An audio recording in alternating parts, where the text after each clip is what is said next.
हम ही को कातिल कहेगी दुनिया, हमारा ही कत्लेआम होगा। हम ही कुएं खोदते फिरेंगे, हम ही पे पानी हराम होगा। सभापति महोदय अशफाकुल्लाह खान जब फैजाबाद की जेल में फांसी के फंदे पर झूल रहे थे तो इसी देश की जमीन के लिए झूल रहे थे ना। सभापति महोदय, अंडमान की जेल में काला पानी की सजा काटकर अपनी जान देने वाले मौलाना फजले हक खैराबादी हो या शेर खान अफरीदी हो, वो भी तो इसी जमीन के लिए अपनी जान दे रहे थे ना। जिस बिल को मुसलमानों के हुकूक की हिफाजत करने वाला बिल बताया जा रहा है, उसी को पेश करने के लिए और उस पर बात करने के लिए लोकसभा में भाजपा सरकार के पास एक भी मुस्लिम सांसद नहीं है। कल किरण रिजिजू जी कह रहे थे कि रेलवे की जमीनें देश की जमीनें हैं, डिफेंस की जमीनें देश की जमीनें हैं।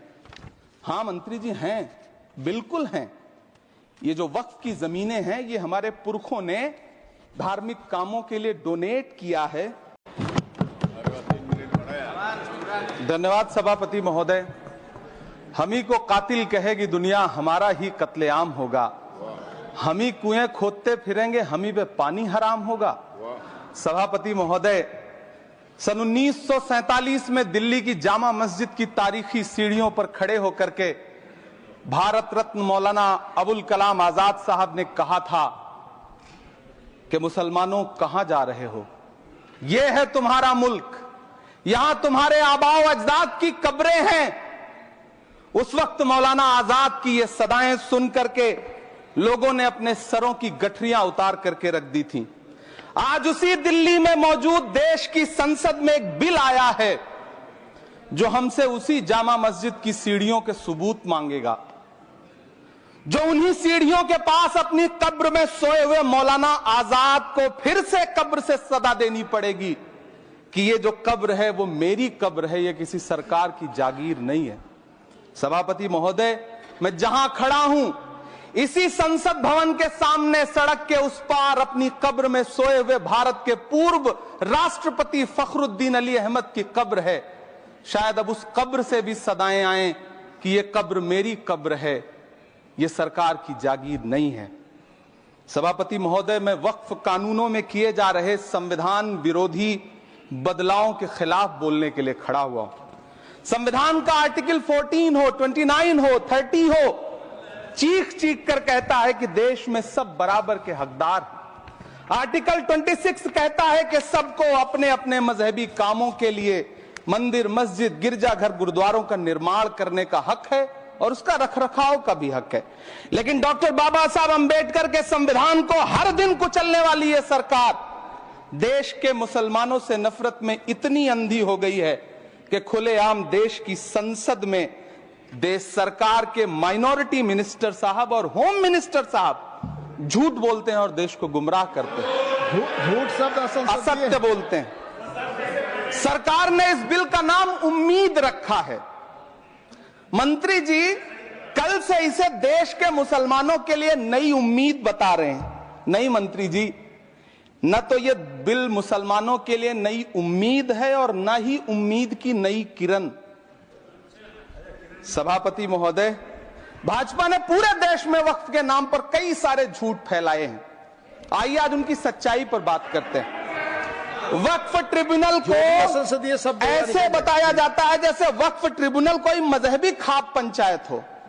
सभापति महोदय, जबकि सच्चाई यह है कि वक्फ ट्रिब्यूनल भी तो सरकारी न्यायिक विभाग है जिसमें सरकार द्वारा नियुक्त जज होते हैं, जिसमें प्रशासनिक अधिकारी होते हैं, कहीं ऊपर से थोड़ी आ गए।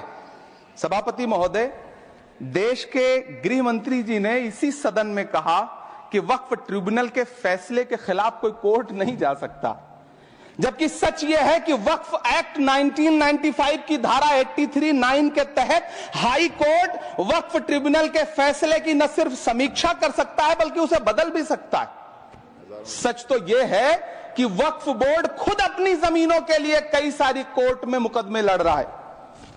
सभापति महोदय, दिल्ली की जिन 123 संपत्तियों को लेकर कल माइनॉरिटी मिनिस्टर, होम मिनिस्टर साहब और अभी आदरणीय नेता सदन बात कर रहे थे, आइए उनकी सच्चाइयों पे भी बात करते हैं। 1911 में जब अंग्रेजी हुकूमत ने कोलकाता के बजाय दिल्ली को राजधानी बनाने का फैसला किया तो रायसीना हिल्स के चारों तरफ जो मुसलमानों की ढेर सारी जमीनें थी उनको एक्वायर किया गया और लुटियन को इसकी तामीर की जिम्मेदारी सौंपी गई।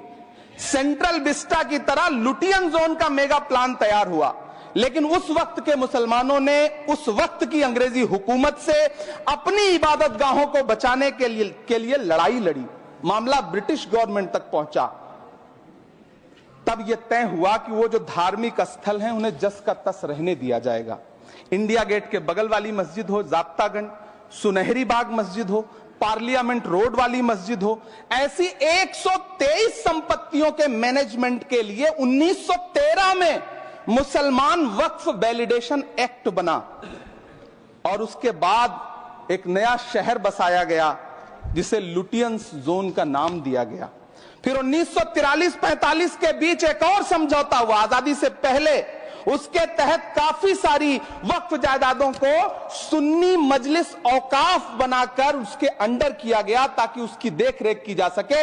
गृह मंत्री जी 2 दिन से सदन में जो बात कह रहे हैं वो दरअसल 123 संपत्तियां उसी सुन्नी मजलिस औकाफ के तहत आती। सभापति महोदय, आजाद भारत आजाद हुआ। आजादी के बाद भारत में 1954 में वक्फ एक्ट लागू हुआ, जिसकी धारा 9 के तहत 1964 में केंद्रीय वक्फ काउंसिल का गठन हुआ। दिल्ली की वही 123 प्रॉपर्टीज को 1970 में सर्वे गजट करके गजट नोटिफाई किया गया। इसके निपटारे के लिए पूर्व प्रधानमंत्री इंदिरा जी के द्वारा 1974 में एक बर्नी कमेटी बनाई गई। बर्नी कमेटी ने 1976 में इन 123 संपत्तियों को दिल्ली वक्फ बोर्ड की संपत्ति होने की रिपोर्ट सौंपी। उस रिपोर्ट के आधार पर 1984 में कांग्रेस सरकार ने उन 123 प्रॉपर्टीज को दिल्ली वक्फ बोर्ड को सौंपने का फैसला किया, जिसके खिलाफ विश्व हिंदू परिषद कोर्ट गई। मामला 2011 तक पेंडिंग रहा। फिर 2011 में कोर्ट ने सरकार को आदेशित किया कि इसका निपटारा करो। तब 2013 में तत्कालीन यूपीए सरकार ने दिल्ली की उन्हीं 123 जायदादों को बर्नी कमेटी की सिफारिशों के मुताबिक वक्फ बोर्ड के हवाले किया। यही वो प्रॉपर्टीज हैं जिनके नाम से गृह मंत्री जी कल से कांग्रेस को कोस रहे हैं। फिर आई 2014 में भाजपा की सरकार, जो तब से इन जमीनों को हड़पने की साजिश कर रही है। जिस बिल को मुसलमानों के हुकूक की हिफाजत करने वाला बिल बताया जा रहा है, उसी को पेश करने के लिए और उस पर बात करने के लिए लोकसभा में भाजपा सरकार के पास एक भी मुस्लिम सांसद नहीं है। जिस वक्त, मैं लोकसभा कह रहा हूं, सुना करिए, जिस वक्फ बिल को मुस्लिम महिलाओं को हक दिलाने वाला बताया जा रहा है, उसे संसद में पेश करने वाली पार्टी के पास न तो राज्यसभा में, न लोकसभा में, न देश की किसी विधानसभा में एक भी मुस्लिम महिला सदस्य नहीं। कल किरण रिजिजू जी कह रहे थे कि रेलवे की जमीनें देश की जमीनें हैं, डिफेंस की जमीनें देश की जमीनें हैं। हां मंत्री जी, हैं, बिल्कुल हैं। ये जो वक्फ की जमीनें हैं, ये हमारे पुरखों ने धार्मिक कामों के लिए डोनेट किया है, तो हम भी तो इसी देश के नागरिक हैं, हम भी तो इसी देश के बेटे हैं, तो वक्फ की जमीनें भी तो इसी देश की जमीनें हैं। उनको पराया क्यों बोलते हैं आप? सभापति महोदय, अशफाकुल्लाह खान जब फैजाबाद की जेल में फांसी के फंदे पर झूल रहे थे तो इसी देश की जमीन के लिए झूल रहे थे ना। सभापति महोदय, अंडमान की जेल में काला पानी की सजा काटकर अपनी जान देने वाले मौलाना फजले हक खैराबादी हो या शेर खान अफरीदी हो, वो भी तो इसी जमीन के लिए अपनी जान दे रहे थे ना। सभापति महोदय, पाकिस्तान के खिलाफ लड़ते हुए अपनी जान देने वाले महावीर चक्र विजेता ब्रिगेडियर उस्मान हो या पाकिस्तान के पैटर्न टैंक उड़ाने वाला परमवीर चक्र विजेता वीर अब्दुल हमीद हो, वो भी तो इसी जमीन के लिए अपनी जान दे रहा था ना। और मंत्री जी, मैं इस सदन में अलग ऐलान ये कहता हूं कि जब भी इस देश की जमीन को लहू की जरूरत होगी, आपसे 2 कदम आगे इमरान खड़ा मिलेगा, ये मैं आपसे यकीन दिलाते हुए कह रहा हूं। सभापति महोदय, मैं सरकार से कहना चाहता हूं, हमसे हमारी इबादत गाहें तो मत छीनिए ना, हमारे घरों पे बुलडोजर तो मत चलाइए ना, हमारी कब्रों में तो हमें सुकून से सोने दीजिए ना। सभापति महोदय, माइनॉरिटी मिनिस्ट्री का बजट कट करके, मुस्लिम बच्चों की स्कॉलरशिप बंद करके अब सरकार कह रही है कि हम वक्फ की आमदनी से गरीब मुसलमानों का भला करेंगे। गुजरात की बेटी बिल्किस के बलात्कारियों की रिहाई के बाद उन्हें माला पहनाने वाली लोगों के नेता ये कह रहे हैं कि यह बिल मुस्लिम महिलाओं को उनका हक दिलाएगा। धन्यवाद मोदी जी, क्या बढ़िया सौगातें मोदी दे रहे हैं आप। पहले हमें गुजराते मोदी दिया, आप सौगातें मोदी दे रहे हैं।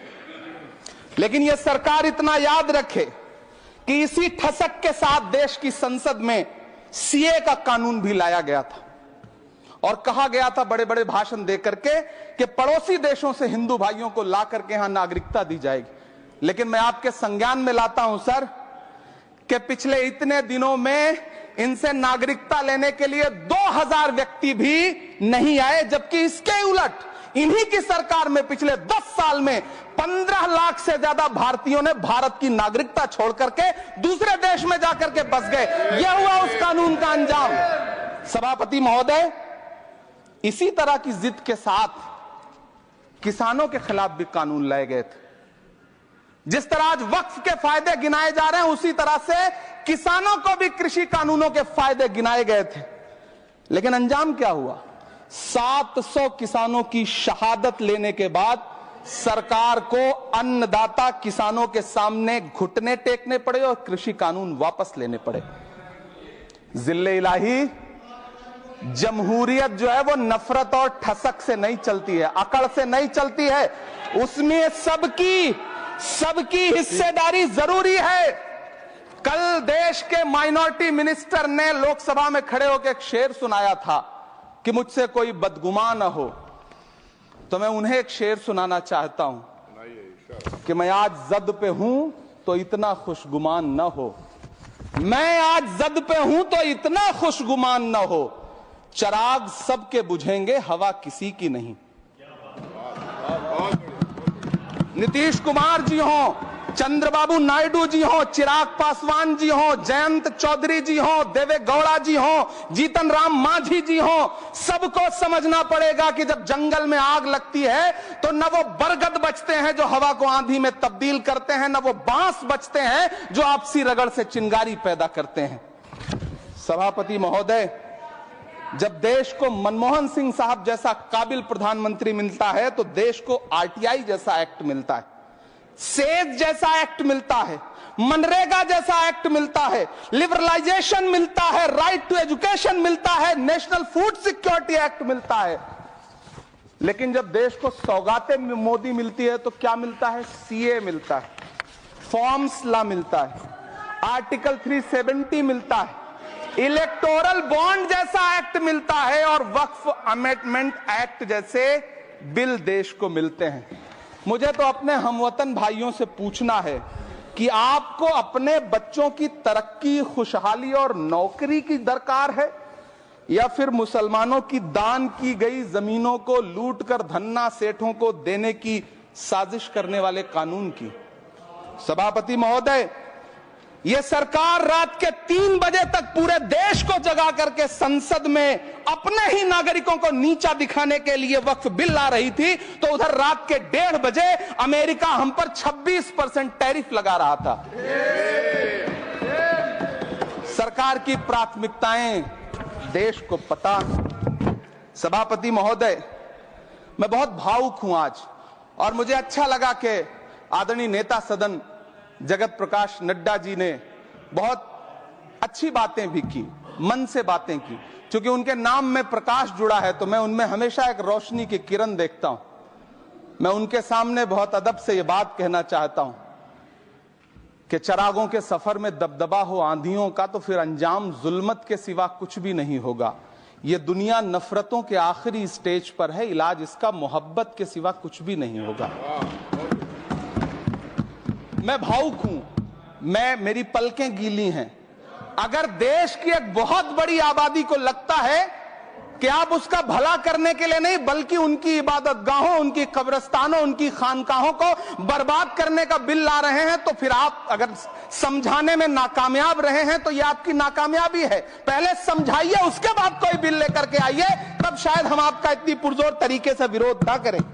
लेकिन सभापति महोदय, मैं अंत में सिर्फ इतना कहना चाहता हूं कि इस बिल में जो भी पॉइंट्स दिए गए हैं, बॉम्सी पोर्टल देख लीजिए, सरकार का झूठ आपको पकड़ में आ जाएगा। हम डरे नहीं हैं, हम सिर्फ सरकार से अपील कर रहे हैं कि हमें अपना समझिए, हम आपके अपने हैं, इस देश के नागरिक हैं और आप ताकत में हैं। संख्या बल के आधार पर बिल हो सकता है आप पास करा ले, लेकिन आपको यह बात समझनी पड़ेगी कि हम तो वो तारीख हैं, जहनों में रहना है जिसे, कागजी पुर्जे नहीं जो फाड़ डाले जाएंगे। जिस जमीन पर मैं खड़ा हूं ये मेरी पहचान है। आप आंधी हैं तो क्या मुझको उड़ा ले जाएंगे? आपको यह बात समझनी पड़ेगी। आपको अगर इतना विपक्ष की तरफ से पहले जेपीसी में इतने सारे पॉइंट्स आए और उसके बाद कल से लोकसभा में और राज्यसभा में सुझाव आप सुनने को तैयार नहीं है, लोगों की शंका को दूर करने के बारे में आप बिल्कुल सोच नहीं रहे, बस आप कह रहे हैं यह बिल उम्मीद की नई किरण है। नहीं साहब, इसे भले किरण जी लेके आए हैं, लेकिन ये उम्मीद की नहीं बल्कि नाउम्मीदी की किरण है। और इस देश की एक बहुत बड़ी आबादी इस बात से खदशे में है, शक में है कि आप सीधे उनकी जमीनों को लूट करके धन्ना सेठों को बेचना चाहते हैं। मेरी अब भी आपसे अपील है कि इस बिल को वापस लीजिए। यह बिल कहीं से आपके अपने नागरिकों के लिए अच्छा नहीं है। यह बिल सिर्फ इस देश के मुसलमानों को नीचा दिखाने का और अपने एक ऐसे मतदाता वर्ग को खुश करने का बिल है जिनको इस बिल के पास हो जाने से कुछ मिलेगा भी नहीं। लेकिन आप एक नैरेटिव देना चाहते हैं, एक मैसेज देना चाहते हैं। मेरी आपसे अपील है कि कृपया ये जो सबका साथ सबका विकास का नारा है, इस नारे को रत्ती भर तो चरित्रार्थ कर दीजिए। बहुत बहुत धन्यवाद।